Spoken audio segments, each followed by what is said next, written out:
ষষ্ঠী সপ্তমী তো বেশ ভালোই কাটলো, আর আজকে দিনটা ছিল অষ্টমী।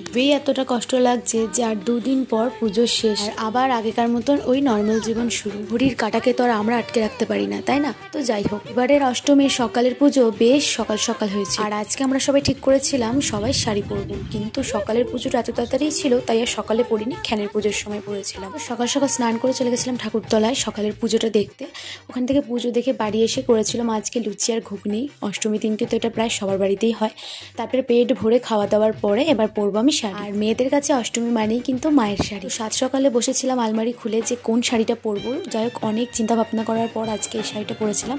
তো কেমন লাগছে অবশ্যই জানিও। আর এদিকে কিন্তু খ্যানের পুজোর জন্য সব জোর করার আয়োজন কমপ্লিট। ওদিকে দেখো সবাই বোম ফাটানো শুরু করে দিয়েছে, আর মায়ের পুজোও বসে পড়েছে। আমাদের অসুস্থ থাকার কারণে এবছর আর অঞ্জলিও দেওয়া হলো না, আর মায়ের মন্দিরেও উঠতে পারলাম না। সকালটা তো এভাবেই কাটলো। রাতেরও ভ্লগ আসবে দেখার জন্য চ্যানেলটাকে সাবস্ক্রাইব করে নাও।